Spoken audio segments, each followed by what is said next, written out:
அதாவது 8 கோடி மக்களுடைய பிரதிநிதியா இருக்கக்கூடியவங்க தான் விஜய் அவர்கள். அவர்கள் பொதுவானவரா இருக்கணுமே ஒழிய அது மாற்று கட்சி சார்ந்த பிள்ளைகளும் படிப்பாங்க, பிடிச்சவங்களும் படிப்பாங்க, பிடிக்காதவர்களும் படிப்பாங்க. அவர்களிடம் கட்டாயமாக திணிப்பதை போன்ற செயல் சரியான ஆட்சி முறையாக இருக்காது. முறை செய்து காப்பாற்றும் மன்னவன் மக்களுக்கு இறை என்று வைக்கப்படும்னு வள்ளுவ பிறந்தவே சொல்லியிருக்காரு. எல்லா மக்களுக்கும் அவர் முதல்வர். எப்படி எல்லா மக்களுக்கும் எப்படி பிரதமர் ஐயாவோ அது மாதிரியா எல்லா சமூகத்திற்கும் எல்லா மக்களுக்கும் எல்லா அரசியல் பிள்ளைகளுக்கும் பொதுவான ஒருவர் முதலமைச்சர். அவரை கொண்டு போய் பெருமையா கொண்டாடலாமேன்னு சொல்லலாமே ஒழிய அவருடைய தனிப்பட்ட போட்டோவை காட்டியோ அவரை விளம்பரப்படுத்தும் வகையிலே செய்யக்கூடிய இந்த செயல்கள் எல்லாம் ஒரு அறிவார்ந்த செயலாக அமையாது. அது நல்ல ஆட்சியாளர்களின் முறையாக இருக்காது.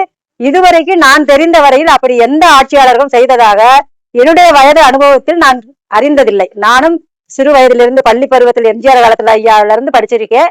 ஐயா மேல பற்றோடையும் வாழ்ந்திருக்கேன். ஏன்னா அந்த இளம் வயதுல வறுமையின் நிலையில வாழ்றதுனால எம்ஜிஆர் ஐயாரே சோறு போட்டாரு, காமராஜர் போட்டானோட வயசு வந்ததுக்கு அப்புறம் தெரியும். சீமானந்தன் மாதிரி ஆள் சொன்னதுக்கு அப்புறம் தான். அது வரைக்கும் எம்ஜிஆர் தான் எனக்கு சோறு போட்டாருன்னு அவர் மேல அவ்வளவு தீவிர பற்றாளரா ஒரு சமயம் இருந்தேன். ஜெயலலிதா ஆட்சி வரைக்குமே. அதுக்கப்புறம்தான் ஈழப்போருக்கு அப்புறம் செந்தமிழண்ணாவினுடைய வருகை தமிழ் மேல் இருந்த பற்று மாறுறதுக்கு சூழலா நான் மாறுறேன். அப்ப என்னை மாதிரியா விழிப்படைந்த ஒரு பிள்ளையே அப்படி இருக்கும் பொழுது எந்த அவேர்னஸும் இல்லாத ஒரு சூழல்ல ஒரு தனிப்பட்ட முதலமைச்சரை திணிக்கிற மாதிரியா ஒரு விஜய் அவர்களை கொண்டு போய் பள்ளியில் சேர்ப்பது சரியான முறையாக இருக்காது. இது பலருக்கும் உடன்பாடு இருக்காது. ஏன்னால் பல்வேறு தரப்பட்ட மக்களின் குழந்தைகள் இங்க படிக்கிறார்கள். அவர்கள் எல்லாருக்கும் பொதுவானவர் விஜய் அவர்கள். நல்ல சூழலை நல்ல கல்வியை கொடுக்க வேண்டியது கல்வியாளர்களின் ஒரு அடிப்படை அரசியல் உரிமை. அந்த பிள்ளைகளிடம் தவறான ஒரு மாய பிம்பத்தை ஏற்படுத்துவது தவறானதாக இருக்காது. ஒரு வரலாற்று திரிவாக அது மாறிவிடுறதுக்கு வாய்ப்பு இருக்கு. அதாவது எல்லாரும் பரவாயில்லைங்கிறாங்க. அது ஆலை இல்லாத ஊர்ல இழுப்பப்பூ சர்க்கரைன்னு ஒரு பழமொழி கிராமத்துல சொல்ல நான் கேள்விப்பட்டிருக்கேன். அப்படின்னா என்ன அப்படின்னா, சர்க்கரையே கிடைக்காத ஊர்ல அந்த இழுப்பப்பூவினுடைய சுவை அவ்வளவு இனிப்பாக தித்திப்பாக இருக்கும்னு சொல்லுவாங்க. ஆனால் விஜய் அவர்கள் என்ன அப்படின்னா, மாற்றத்தின் திறவுகோல், மாற்றத்தின் ஒரு தூணாக கருதப்பட்டதாக பிம்பம் சித்தரிக்கப்பட்டுட்டே வந்திருக்காரு. அப்படி இருக்கிறப்ப என்ன மாற்றத்தை பண்ணிக்கிட்டு நீங்க பாருங்க. அவருடைய ஆட்சி முறையே பாருங்க. 108 அவருக்கு நம்பர் கிடைச்சிருக்குன்னா அதுக்கப்புறம் இல்லை அப்படின்னு சொன்னா ஒரு சரியான மாற்றமாக இருந்தால் அவர் ராஜினாமா செஞ்சுட்டு நான் தேர்தலை அணுகுகிறேன், மக்கள் திரும்ப என்னை தேர்ந்தெடுக்கட்டும் என்று வந்திருப்பார். அப்படி இல்லாமல் அவர் செய்வது குதிரை பேரம் நான் அறிகிறேன். மக்களுக்கு சேவை செய்யறதுக்கு அவர்கிட்ட பணம் இல்லைன்னு வரக்கூடிய வரிப்பணத்தை முறைப்படுத்த கூட தெரியாமல் சொல்றாரு. ஒவ்வொரு மாதமும் வரி வரும்ல, அந்த வரிப்பணத்தை முறைப்படுத்தினாலே அந்தந்த மாசத்துக்கான வரவு செலவை பார்த்துடலாம். அது இல்லாமல் அவர் என்னமோ கையில இருந்து போடுற மாதிரியா அதை தயங்குறாரு. அப்படிப்பட்ட சூழ்நிலையில இந்த எம்எல்ஏக்கள் எல்லாம் தக்க வைப்பதற்காக 50 கோடி ஒவ்வொரு எம்எல்ஏக்களுக்கும் 50 கோடி வழங்குகிறார் அப்படின்னு நாங்க அறிகிறோம். அப்ப இந்த குதிரை பேரம் பேசக்கூடியவர் எப்படி மாற்ற ஒரு அரசியலாக அவர் இருக்க முடியும்? அத்தனை கட்சியினுடைய ஊழல்வாதிகள் எல்லாத்தையும் ஒன்னா கூட்டி வச்சுட்டு வாயே திறக்காம ஒரு ஊமையாக அவர் இருக்கின்றார். எந்த இடத்துல பேச வேண்டுமோ அந்த இடத்துல பேச வேண்டும். அப்படி பேசாமல் என்ன சிறந்த ஒரு எல்லா விஷயத்துக்கும் மாற்று என்று நம்பி வரப்பட்டவர். அவரை இளைஞர்கள் தான் அதிகமாக விரும்பியிருக்காங்க.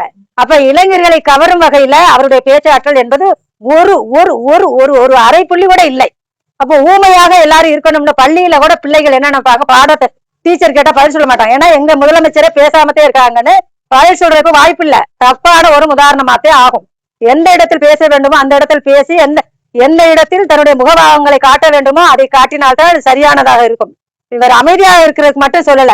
அமைதி என்பது எதுக்காக பயன்படுத்திக் கொள்கிறார் என்றால் தன்னுடைய தவறுகளை மறைத்துக் கொள்வதற்காக, தன்னுடைய திறமையற்ற சூழலை மறைப்பதற்காக, பேசுவதன் மூலம் பார்ப்பதன் மூலம் அபிநயத்தின் மூலமாக தன்னுடைய செயலை வெளிப்பட்டு விடும் என்பதற்காக அவள் இறுக்கமான முகத்தை ஒரு நடிகனாக சரியாக நடிகனாக வைத்துக் கொள்கிறார் அப்படின்னு சொல்ற மாதிரியா இருக்கு. அப்படித்தான் சட்டப்பேரவையில இருக்கு.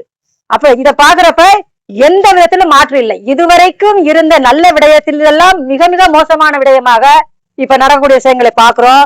இது மிக மிக கவலையா இருக்கு. அதாவது அரசியல் பொறுப்புணர்ச்சியோட இந்த தமிழ் தெய்வத்தின் மேல விருப்பமா இருக்கக்கூடிய அத்தனை பேருக்கு மிகப்பெரிய கவலை ஏற்படுத்தி இருக்கிறது. பல பேர் நல்ல ஆன்மாக்கள் எல்லாம் தற்கொலை செய்து கொள்கிற அளவுக்கு கோபத்தை ஏற்படுத்துது அப்படின்னு நான் சொல்லுவேன். எதுவுமே முன்மாதிரியாக இல்லை. ஒருவானை சோற்றுக்கு ஒரு சோறு பதம் சொல்லுவாங்க. இந்த 30 நாள்லயும் சரியாக இல்லாதப்ப 5 ஆண்டுகள் எப்படி சரியாக நிறைவேற்றுவாருன்னு நம்பிக்கை ஏற்படுத்த முடியும்?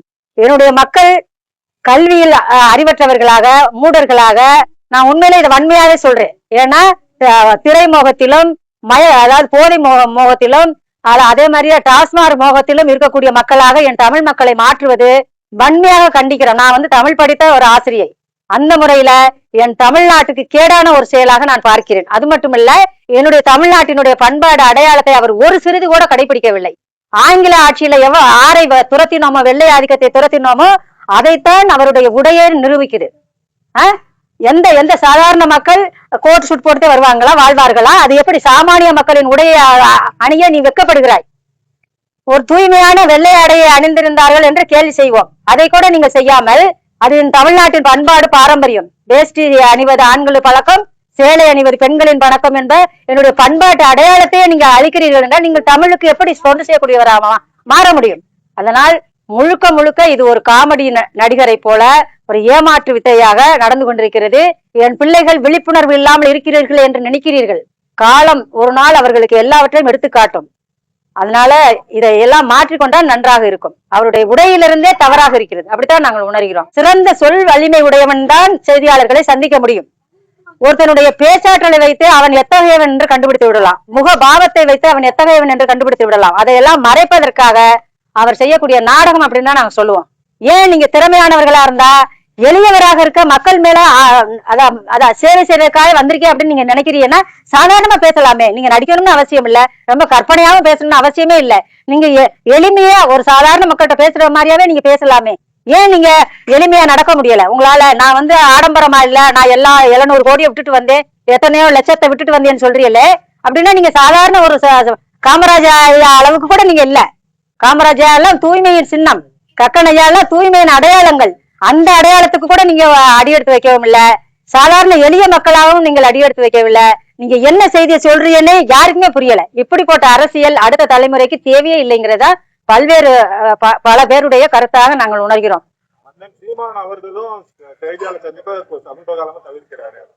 அதுக்கு காரணம் என்னன்னா, மக்கள் மேல் இருக்கக்கூடிய கோபம், இந்த ஆட்சியாளர்கள் மேல் இருக்கக்கூடிய கோபம், ஊடகத்தின் மேல் இருக்கக்கூடிய கோபம். அண்ணன் சொல்றாருல, ஊடக அறம் இல்லாமல், ஊடக தர்மம் இல்லாமல் எப்படி தீண்டாமை என்பதை சொல்றோமோ அதே மாதிரியா பாரபட்சம் காட்டக்கூடியதாக உண்மையை 4வது தூண் உலகின், அதாவது பத்திரிகை என்பது ஒவ்வொரு நாட்டினுடைய 4வது தூண். அந்த 4வது தூண் சரியாக செயல்படாமல் இருக்கிறது. பத்திரிகை துறை மேல அண்ணனுக்கு கோபம் இருக்கு, சீமானன் அவர்களுக்கு கோபம் இருக்கிறது. நான் நாட்டு மக்களுக்கு தேவையான அத்தனை விடயங்களையும் படமாகவும் காட்சியாகவும் வார்த்தையாகவும் செயலாகவும் ஒவ்வொரு இடத்திலும் தமிழ்நாடு முழுக்க எல்லா மாவட்டங்களிலும் எல்லா பகுதிகளிலும் அதாவது ஐவகை நிலம்னு சொல்லுவான். அந்த ஐவகை நிலத்திலுமே மாநாடு போட்டு ஐவகை நிலத்தின் இயல்புகளை காட்டி ஐவகை நிலத்தின் மக்களுடைய மாண்புகளை எல்லாம் காட்டிய ஒரு மனிதனை பற்றி ஒரு சிறிது கூட காட்டாமல் சகோதரர் விஜய் அவர்கள் நடக்கிறது, உட்கார்றது, ஸ்பூன் எடுக்கிறது, சாப்பிடுறது, இப்படி இவையெல்லாம் என் மக்களுக்கு அறிவார்ந்த செயல் என்று காட்டி கொடுக்கக்கூடிய ஊடகங்கள் மேல் அண்ணனுக்கு கடுமையான கோபம் இருப்பதனால் அதை தவிர்க்க நினைக்கின்றார்கள். கேட்ட கேள்விக்கெல்லாம் எந்த கேள்விக்கா இருந்தாலும் பதில் சொல்றாருன்னா அவருக்கு சொல்விலன் சோர்விலன் அல்லன் என்ற மாதிரியா அவர் பன்முகத்தன்மையுடைய பன்முக அறிவாற்றல் இருக்கிறதுனாலே அவரால் பேச முடியுது. இதை மக்கள் புரிந்து கொண்டிருக்கிறார்கள், புரியாத மாதிரியா நடிக்கிறார்கள். ஏன் அப்படின்னா, வலி உடையவனுக்குத்தான் அந்த கத்தி வரும்.